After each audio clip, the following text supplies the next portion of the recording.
La reine extraterrestre n'avait plus de larmes, mais l'humain lui avait redonné sa joie.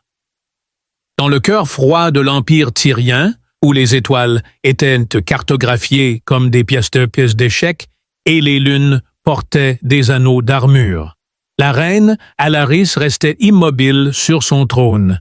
Le trône lui-même, une bête effilée en métal cristallin et en encre gravitique, flottait à quelques centimètres du sol, bourdonnant d'une puissance contenue. Elle ne bougeait pas. Elle respirait à peine. Si ce n'était pour le mouvement lent et délibéré d'une oreille allongée, on aurait pu la confondre avec l'une des statues commémoratives du palais, bien que même ceux-là, selon les rumeurs, avaient autrefois souri. Sa cour rassemblée comme une volée de corbeaux dans des robes élaborées et impassibles n'osait pas parler plus haut qu'un murmure. Les humeurs de la reine étaient tectoniques silencieuses, lentes et capables d'anéantir. Elle n'avait pas prononcé plus d'une douzaine de phrases de complètes au cours de l'année écoulée, mais elle les avait prononcées parfaitement chaque mot, choisi comme si elle avait puisé dans les voûtes syntaxiques les plus profondes des lunes linguistiques. Et elle n'avait pas ri depuis plus de 2 siècles. Ce n'avait pas toujours été le cas. Il y avait des chansons chantées principalement par des ivrognes dans des bars orbitaux qui parlaient des jours où elle riait, quand elle pleurait encore, quand elle aimait encore. Mais c'était avant les guerres à la reine, avant la perte de ses frères et sœurs dans la faille de flammes et avant que l'Empire ne s'étende si loin qu'il oublia d'où il était parti. Maintenant, elle régnait par la précision, la peur et un manque total de sens du timing comique. C'est exactement à ce moment-là que les humains ont décidé d'envoyer un comédien « Je veux juste dire », annonça l'homme alors que les doubles portes du nexus du trône s'ouvraient en grinçant et déversaient un nuage de vapeur cérémonielle sur le sol cristallin. Cet endroit ressemble à si Liberace et Darth Vader avaient eu un enfant qui aurait grandi dans une usine de miroirs. Les gardes levèrent leur blaster, 10 blasters, un nombre rond, pour une exécution ronde. Mais la reine Alaris, dont le regard avait désassemblé des vaisseaux spatiaux et réduit les gouverneurs planétaires à des flaques bégayantes, ne parla pas. Elle cligna des yeux. Autrefois, ses yeux étaient de la couleur du cuivre ionisé parsemé de constellations qui se déplaçaient trop subtilement pour être suivies. Ses longues oreilles élégantes tressaillirent, puis se calmèrent. L'homme, Miles Turner, avança, dans ce qui ne pouvait être décrit que comme un jean. « Je suis désolé », dit-il en ajustant le collier de traduction autour de son cou. Est-ce que c'était offensant? Aurais-je dû commencer par celle sur le thérapeute IA dans le grille peint? Non trop tard. Personne n'a ri. Même pas la mousse sensible qui tapissait les poutres supérieures. Miles jeta un coup d'œil nerveux autour de la salle du trône. Il avait déjà joué devant une foule de 3 touristes martiens désintéressés dans un pub en titanite, qui servait aussi de coffre-fort pour les armes. C'était moins gênant.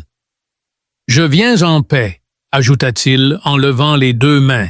« À moins que la paix ici ne signifie « s'il vous plaît, tirez-moi en pleine face », auquel cas je viens avec une légère gêne. » Un faible sifflement s'éleva des larmes inférieures de la chambre. Plusieurs conseillers chuchotèrent dans les communications neuronales. Le haut dirigeant fronça les sourcils si fort que son implant frontal redémarra. Puis la reine leva un doigt, chaque voix s'arrêta. « Continuez », dit-elle. Le mot n'était pas seulement un ordre. C'était une anomalie gravitationnelle attirant l'attention vers elle. Miles, pendant un instant, sentit son squelette vibrer d'émerveillement. Il déglutit. « D'accord, cool, c'est que c'est bien, tu vas adorer celui-ci. » Et il se lança une blague sur les trous vers les relations à distance et une romance vouée à l'échec entre un astéroïde sensible et un poète vénusien. C'était absurde. C'était totalement inapproprié pour une présentation diplomatique, mais il s'est engagé. ni à Paris. Pas encore, mais quelque chose a bougé. Un léger changement dans sa posture. Les plus légers rayons de son arcade sourcilière gauche, ses oreilles allongées se redressèrent en arrière, un mouvement que ses aides dénotèrent avec une panique intérieure. Le public ne savait pas quoi faire. Est-ce que ça fonctionnait? Miles ne s'est pas arrêté. Il en a craqué un autre et encore un autre, chacune plus ridicule que la précédente. Comment appelle-t-on ça quand un cœur de fusion commence à sortir avec un trou noir? Une relation vouée à l'échec mais brûlante tant qu'elle dure, quelqu'un a reniflé. Et tous les regards se tournèrent. Le commandant Val, connu parmi les Talleyrans comme le hurlement de fer, le fléau du secteur trinaire. Neuf avait laissé échapper un bruit qui ne pouvait être décrit que comme un rire d'étouffé. Il l'a rapidement déguisé en un raclement de gorge, puis l'a suivi d'un grognement bas qu'il espérait intimidant. Ce ne fut pas le cas. La reine à l'arrêt s'inclina la tête. « Tu trouves cet humain amusant ?» demanda-t-elle avec méchanceté. « Seulement légèrement, votre radiance. »« Un mensonge » dit-elle, les yeux se plissant.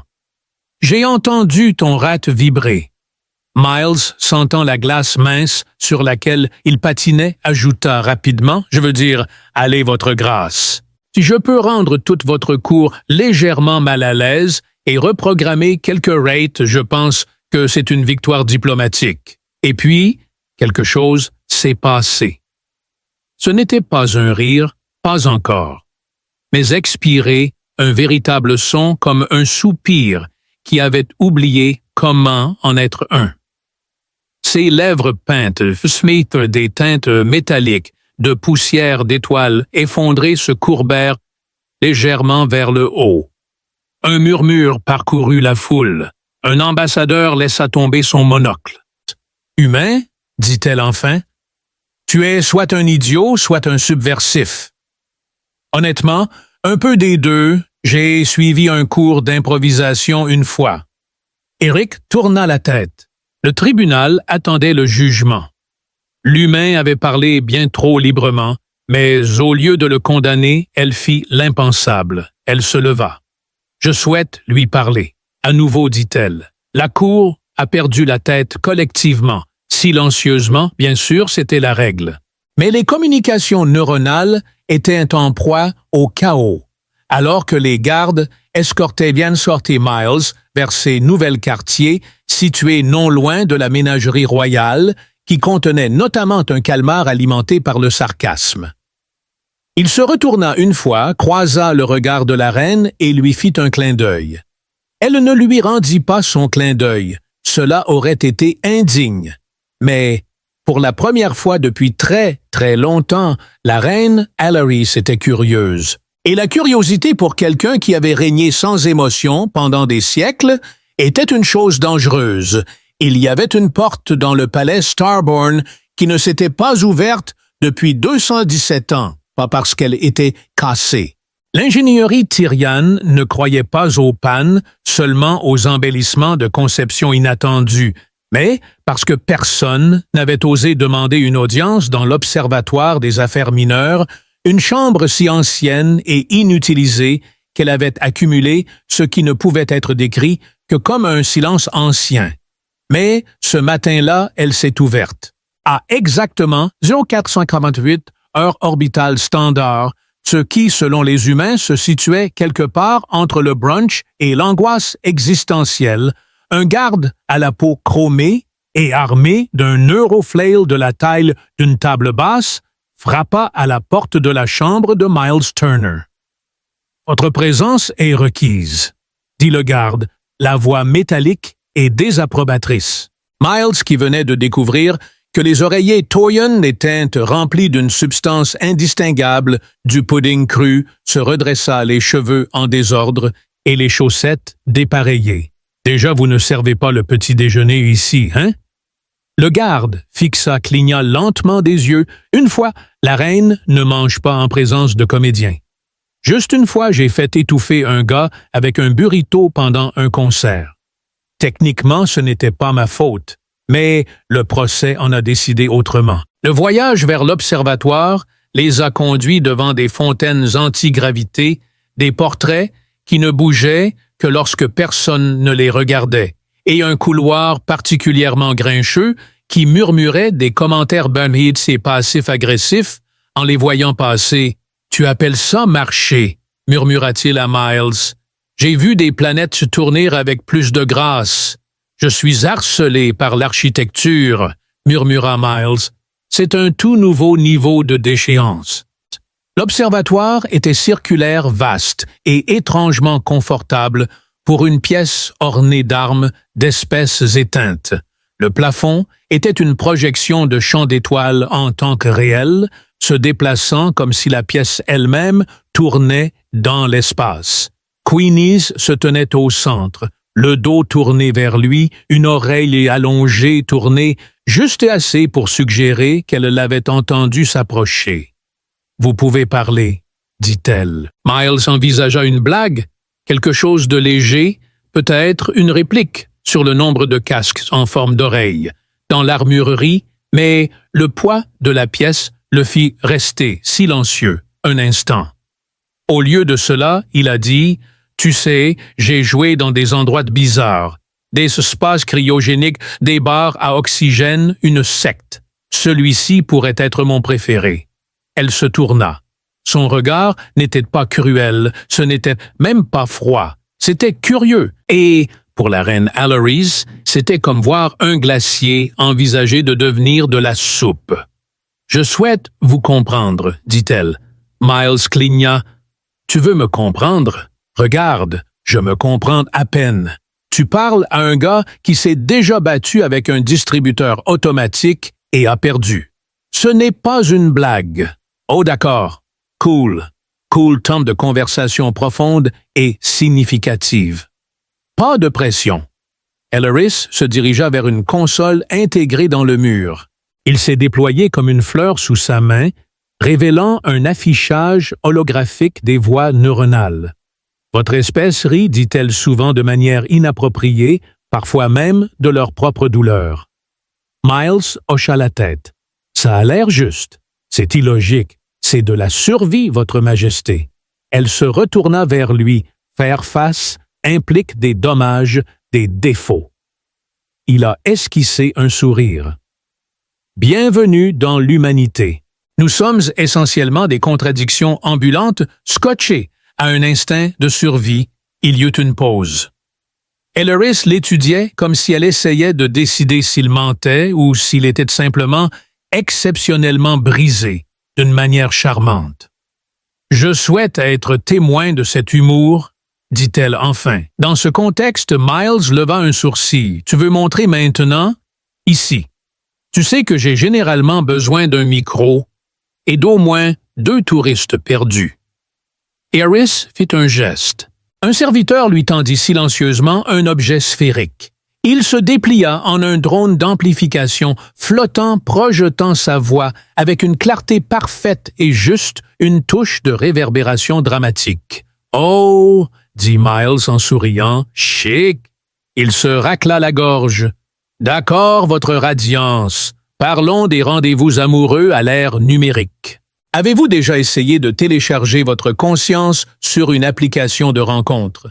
C'est comme dire « Salut, je suis seul et je veux que quelqu'un me juge en fonction de l'utilisation de mes emojis. » La salle ne rit pas, mais les lèvres d'Alaris se tordirent. Encouragé, il continua. « J'ai fréquenté une fille une fois qui a dit qu'elle aimait les nuits tranquilles sous les étoiles. Il s'est avéré qu'elle voulait dire le silence. Comme un silence littéral, comme si elle communiquait par des gestes de la main et des regards. Je ne savais jamais si nous étions amoureux ou si elle planifiait mon assassinat. » Cette fois, un son émergea. Pas un rire, mais le fantôme d'un rire, comme un programme oublié depuis longtemps qui redémarre. « Tu exagères, dit-elle. « Absolument. C'est de la comédie, la réalité est trop déprimante pour la laisser tranquille. » Alleries l'entoura lentement. « Et cette méthode, elle apporte du réconfort à votre peuple. Cela apporte de la perspective. rend les choses horribles, un peu moins horribles. Si vous pouvez rire de quelque chose, cela signifie que cela ne vous contrôle pas. » La reine s'arrêta. « Et moi, je n'ai pas ri depuis des siècles, cela veut-il dire que je suis possédé? » Il la regarda. Vraiment regardé. La posture marquée par la guerre, le regard vide de quelqu'un qui avait vécu assez longtemps pour oublier le début de son propre chagrin. « Non, dit-il doucement. Cela veut juste dire que tu as oublié comment t'en défaire. » Silence. L'observatoire bourdonnait doucement la lumière des étoiles, se déplaçant sur son visage, puis elle dit quelque chose qui la choqua, même elle-même. « Dis-moi une autre. » Miles rayonna. « D'accord, tu as déjà entendu celle sur l'étoile de mer et le bureaucrate. C'est une tragédie cosmique avec des blagues. Et alors que ces mots remplissaient la salle absurdes étranges et humains, quelque chose en elle se relâcha juste un peu. Assez pour que lorsque son conseiller lui demanda plus tard ce qui s'était passé pendant la séance, elle ne répondit que « Il m'a surprise ».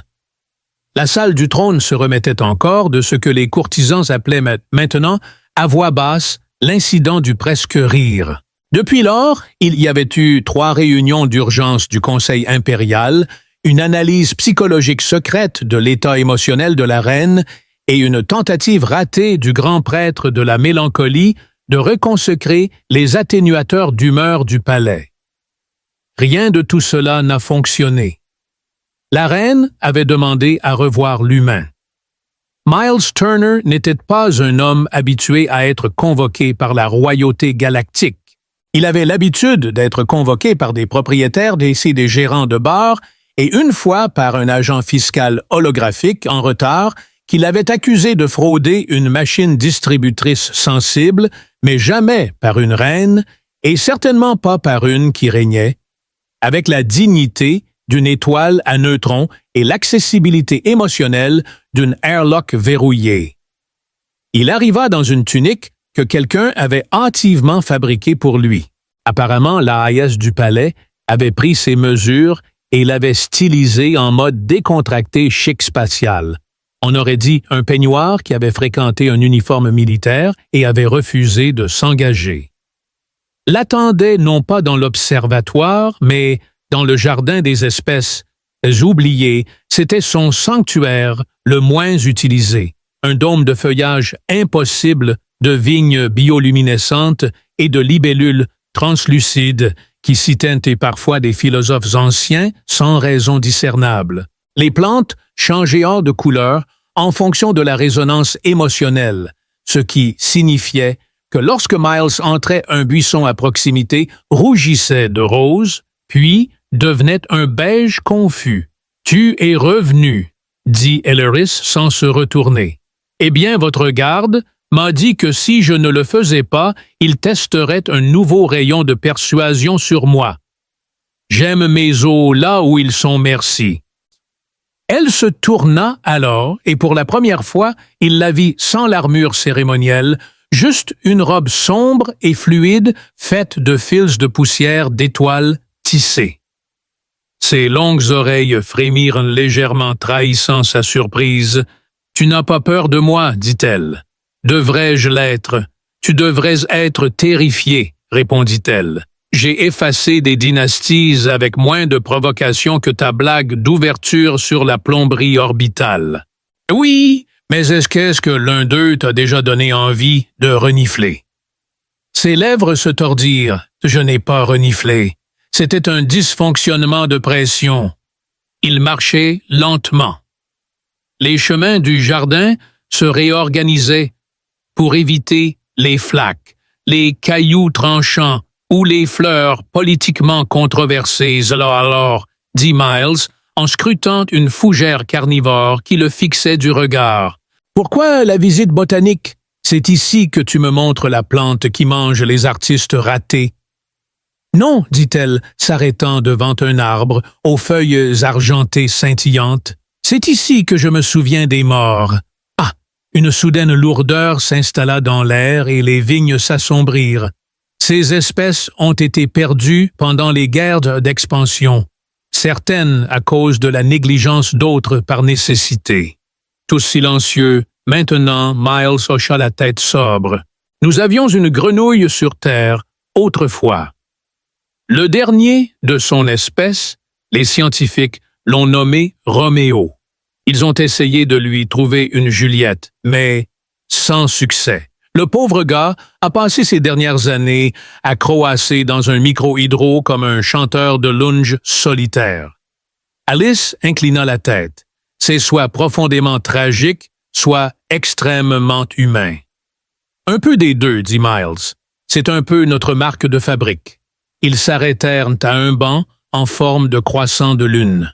Elle s'assit les mains repliées sur ses genoux. Ses yeux le regardaient maintenant avec une curiosité franche et brute, sans être voilés par des couches de protocole ou de commandement.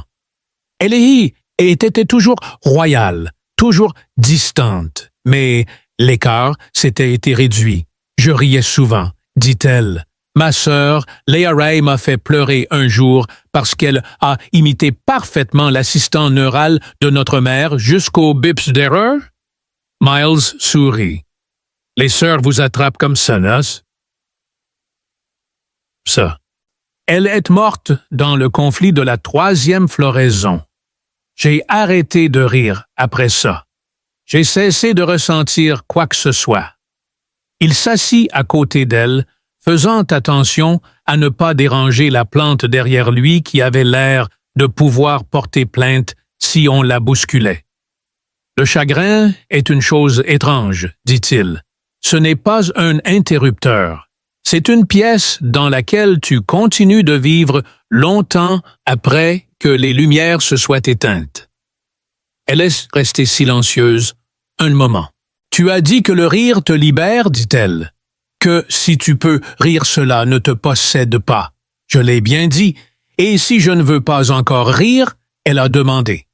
Alors ne le fais pas, dit Miles doucement. Je vais continuer d'essayer de toute façon. Vous pouvez m'ignorer complètement, mais sachez que je fais mon meilleur travail devant un public désintéressé. Une longue pause, puis elle dit, très bien. Ne me fais pas rire, il sourit, défi accepté. Il s'est lancé dans une histoire sur son temps passé à bord d'une croisière spatiale remplie de retraités d'Alpha Centauri qui ne comprenaient pas l'étiquette en apesanteur et flottaient à travers les murs. L'histoire était longue, absurde et ponctuée d'impressions qui faisaient convulser une vigne passante dans ce qui ressemblait étrangement à un rire réprimé. Elle n'a pas ri, mais son oreille a tressailli 2 fois. Plus tard, alors que Miles était raccompagné à ses quartiers, cette fois par un garde qui ne cachait qu'à peine un sourire. Il se tourna pour jeter un coup d'œil au dôme du jardin, resté seul sur le banc. Elle leva la main, toucha le coin de sa bouche et laissa ses doigts s'attarder là, comme pour tester la forme de quelque chose d'inconnu. Un sourire, pas tout à fait de la joie, pas encore, mais la gravité avait changé. Et sur une planète régie par le silence, une blague avait réussi à percer. Ils avaient aussi commencé à l'appeler là. Le bruit, pas à voix haute, bien sûr, personne à la cour royale n'osait dire quoi que ce soit à voix haute, sans permission, surtout pas quelque chose avec une affection implicite. Mais Miles Turner avait entendu les murmures, les avait entendus à travers les grilles décoratives des conduites d'air dans les puits de gravité, même une fois d'un émissaire diplomatique qui ne réalisait pas que son implant de traduction était encore actif. Le bruit de compagnie de la reine. Il avait été pire. Aujourd'hui, il avait été convoqué dans la salle de réflexion temporelle qui ressemblait soit à une chambre de méditation sacrée, soit à une boîte de nuit à concept. Il s'est avéré que c'était les deux. C'était une pièce conçue pour déformer légèrement le temps, juste assez pour vous faire linger dans vos propres souvenirs, mais pas assez pour rater votre rendez-vous déjeuner. Les Tarans l'appelaient un outil de diplomatie. Miles soupçonnait que cela avait été inventé par quelqu'un qui détestait vraiment les silences gênants et voulait les prolonger pour le sport. Il se tenait au centre de la chambre, entouré de prismes flottants de mémoire, chacun un fragment silencieux et lumineux de son passé. L'une montrait son enfance, les pointes de ses oreilles, à peine au-delà de ses épaules, tirant avec un fusil à impulsion sur une cible en forme de bureaucrate. Un autre la montrait en pleine bataille, le visage impassible, alors que des villes entières tombaient derrière elle dans un mouvement lent et poétique. « Tu aimes te regarder au ralenti ?» demanda-t-il en inclinant la tête vers un prisme. « Pas particulièrement, » dit-elle, « mais c'est éclairant. » « Ouais, j'avais un cousin qui se regardait se brosser les dents en VR tous les matins. Il disait que ça l'aidait à comprendre le rythme de sa propre décomposition. Cet homme vend maintenant une assurance métaphysique. Elle haussait un long et élégant sourcil. C'est une blague ou un avertissement? Les deux, dit-il en souriant. Les prismes tournaient projetant des fragments de son histoire sur les murs de la chambre. Des guerres gagnées, des alliances brisées et un moment d'hésitation capturé avec une clarté saisissante. Une seule image où elle ne savait pas quoi faire. Celui-là clignotait plus vite, presque caché. « Je t'ai amené ici pour te montrer quelque chose, dit-elle. Un dossier que vous n'êtes peut-être pas autorisé à consulter. J'adore les choses non autorisées. C'est mon deuxième type d'accès préféré. » Elle avança et posa sa main sur une console en cristal qui pulsait avec sa signature biologique. Un prisme caché se matérialisa entre eux plus grand que les autres. Il montrait une scène non pas de guerre ou de triomphe, mais d'elle seule se tenant devant un couloir vide, regardant quelque chose pleurer dans l'obscurité. Un homme humain, battu, effrayé, marmonnant pour lui-même, dans une langue que l'IA ne pouvait pas entièrement traduire. « C'était il y a des années, dit-elle, le premier humain à venir ici volontairement. Il nous a supplié de l'écouter. Il a dit que nous étions en train de sombrer dans l'extinction, que la paix était encore possible. » Miles regardait l'image. Que lui est-il arrivé? Nous en avons fait un martyr politique, puis nous avons effacé sa mémoire de tous les dossiers officiels. L'air changea. Même les prismes s'éteignirent légèrement, comme s'ils ne savaient pas comment réagir à l'honnêteté. « Tu me montres ça parce que je n'ai pas ri à ce moment-là, dit-elle. Mais j'en avais envie.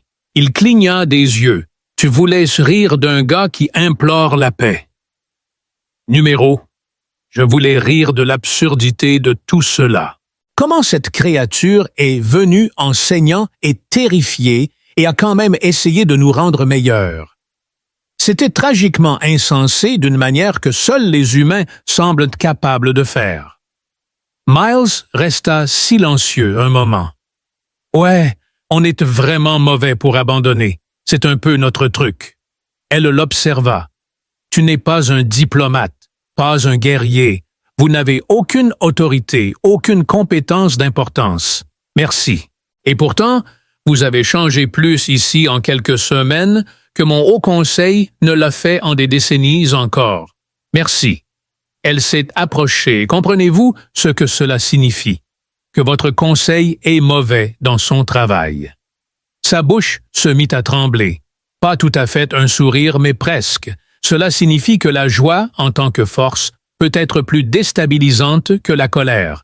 Et toi, dit-elle, en tapotant sa poitrine avec un long et mince doigt, es un vecteur d'infection. Mills leva les mains. D'accord, écoute, je jure que j'ai reçu tous mes vaccins avant de venir ici. Elle a ignoré ça. Je veux que tu te produises en public. Lors de la prochaine convergence d'État, Miles se figea.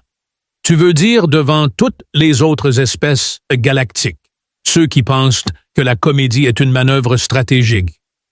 Oui, reine, sans vouloir t'offenser, mais ta cour a ri quand quelqu'un a accidentellement inhalé un hologramme. Je ne pense pas qu'il soit y prêt pour des high fives et la névrose humaine. C'est précisément pour cela que je le veux. Il la regarda en plissant les yeux. Tu veux que je fasse exploser. Je veux qu'il voie ce que tu m'as montré. Cette absurdité peut être sacrée. Miles se frotta le front. D'accord. D'accord. Espérons juste qu'il ne me vaporise pas en plein milieu du concert. Si c'est le cas, dit-elle avec une parfaite sérieux, je te vengerai. Il la fixa du regard. C'était la chose la plus romantique que quelqu'un m'ait jamais dite. Alors tu as eu une histoire romantique plutôt sombre. Exact. Alors qu'il était escorté dehors, les prismes reprirent leur orbite derrière lui. L'image de l'humain perdu depuis si longtemps scintilla à nouveau. Elaris resta là, la regardant silencieuse, contemplative. Ses doigts flottaient juste au-dessus des commandes, comme s'il voulait le rembobiner encore juste pour attraper ce regard sur son visage, le même que celui de Miles. L'espoir, malgré tout, la scène était un disque lévitant en verre trans, orbitant lentement au-dessus de la chambre centrale de la citadelle Tyriane. En dessous, les êtres les plus puissants de 3 galaxies s'étaient rassemblés leurs vaisseaux suspendus dans le ciel comme des points de ponctuation anxieux. Des délégués de la communion Grattari des anneaux, unifiés de Hexa, même les formes de brume chuchotantes du collectif Horasari. Personne n'a décliné l'invitation, personne n'osait. Quand la reine de Tyra convoque une convergence, vous présentez de préférence en portant quelque chose de brillant. Miles Turner, cependant, transpirait à travers sa tunique. Il ajusta son patch de traducteur, se racla la gorge et fixa la foule. Ils le fixèrent avec un mélange de décorum diplomatique et de scepticisme profond et enroulé. Certains portaient net une armure, d'autres ne portaient rien d'autre qu'une armure. Un ambassadeur semblait être un cube doucement vibrant. Cela dit Miles, la voix légèrement tremblante. Et soit la conférence était la plus terrifiante de l'histoire, soit le premier procès de stand-up de la galaxie. Silence, il toussa. D'accord, South, je suis un humain, ce que vous avez probablement deviné à l'absence de tentacules faciaux et à la transpiration nerveuse. Nous sommes connus pour nos inventions, le feu, le pain tranché, le regret des réseaux sociaux. Un des diplomates cubiques émit un bip sceptique. Miles continua. La Terre est bizarre. Nous avons inventé les voyages spatiaux avant de comprendre la circulation. Nous avons un jour envoyé une sonde dans le vide avec un disque de notre meilleure musique, espérant que des extraterrestres le trouveraient. Notre plan était essentiellement « Salut étranger, voici Chuck Berry. S'il vous plaît, ne nous tuez pas. » Un son. Un étrange s'éleva de la foule. Pas de rire, mais un murmure d'intrigue, une onde de surprise. Miles se pencha en avant. Maintenant, vos cultures ont connu la guerre, la douleur, la perte. Nous aussi. Mais les humains, nous avons ce petit truc bizarre. Quand des choses tournent mal, vraiment mal, nous ne crions pas toujours ou ne nous battons pas. Parfois, nous faisons des blagues. Même aux funérailles. Surtout, aux funérailles, laissez ça en suspens. Pourquoi? Parce que l'humour est un défi. Le rire est une rébellion. La joie, eh bien, c'est la preuve que nous sommes encore là, que nous n'avons pas laissé l'obscurité nous dévorer. Quelqu'un toussa. Un être entièrement fait de gaz scintillant laissa échapper un grognement tremblant. Miles sourit. Maintenant, je sais ce que vous pensez. Cet homme est dangereusement inqualifié pour parler au nom de toute une espèce. Et vous auriez tout à fait raison, je suis arrivé ici par accident. Littéralement, j'ai atterri dans le jardin de la reine, un rire poli. Depuis lors, j'ai raconté des blagues à la monarque, la plus terrifiante de l'histoire. J'ai été menacé par des gardes avec des noms comme exécuteur Vaughn, et j'ai mangé quelque chose appelé un melon de chagrin qui, fait amusant, ne goûte pas le melon, et vous fait revivre chaque humiliation d'enfance en résolution 4K. Un vrai rire maintenant rare mais indéniable. Miles regarda vers le balcon de la reine. Elle y était immobile, comme toujours, les longues oreilles rabattues en arrière comme des croissants de lune, mais ses yeux scintillaient, pas de larmes, pas d'ordre, qu'avec quelque chose de nouveau, de plus léger. « Je ne suis pas un diplomate, » dit Miles, plus doucement maintenant. « Je ne sais pas si la paix est possible, mais je sais que le rire n'efface pas le chagrin. » Elle marche à ses côtés, et cela pourrait suffire à changer les choses, et il recula. Le disque descendit lentement. La salle resta silencieuse non par jugement, mais par considération, et ensuite à l'étonnement de 3 galaxies. La reine applaudit, non pas mécaniquement, non pas formellement, mais comme quelqu'un qui le voulait vraiment. Et quand elle sourit, ouvertement, pleinement, les capteurs d'humeur autour de la chambre s'emballèrent pas l'air si fort qu'ils grillèrent. Un des dignitaires Exxon s'évanouit. Le cube Horasari commença à tourner avec un optimisme inhabituel. Cette nuit-là, la citadelle fit quelque chose qu'elle n'avait pas fait depuis plus de 1000 ans. Elle organisa un festin. Miles s'assit près de la reine à une longue table de cristal liquide entourée de nobles extraterrestres, essayant de comprendre ce qu'était une blague de papa. Même la reine en a tenté une. Comment appelle-t-on une singularité qui ne cesse de parler? Demanda-t-elle l'expression solennelle. Miles cligna des yeux. Je ne sais pas ce qu'est un bavard noir. Et il éclata de rire. C'est terrible, s'illumina-t-elle. Je sais. Au fur et à mesure que la nuit avançait, Miles sentit quelque chose changer. Pas seulement dans la pièce, mais en lui-même. Il était devenu ici un vagabond, un comique de petite envergure avec un talent pour les intrusions accidentelles. Maintenant, il était toujours cela, mais aussi quelque chose de plus. Il avait rappelé à une galaxie que la joie n'était pas une faiblesse, que même dans le sillage d'une guerre sans fin, même lorsque la paix semblait un conte de fées, il disait aux enfants « Le rire peut être un bon début ». Le lendemain matin, Allard se le retrouva une fois de plus dans le jardin des espèces oubliées. « Tu vas partir bientôt ?» dit-elle. « Ouais, je ne peux pas rester éternellement. La Terre a besoin de moi, et par besoin, je veux dire qu'ils vont probablement remorquer mon vaisseau si je ne le déplace pas, acquiesça-t-elle. « Tu as changé les choses ici. Tu as changé aussi, dit-il. Tu as souri. Tu as raté une blague. Tu es pratiquement un humoriste. » Elle s'est approchée. « Reviens un jour, je le ferai, » dit-il en souriant. « Essaie de ne pas commencer de guerres interstellaires sans moi. » Alors qu'il montait à bord de son vaisseau réparé, encore légèrement maintenu par du ruban adhésif et du sarcasme. Il se retourna une fois. Elle leva une main non pas en signe d'adieu, mais de promesse. Et quelque part, au fond de la citadelle, sous des siècles de silence, le rire résonna à nouveau la fin.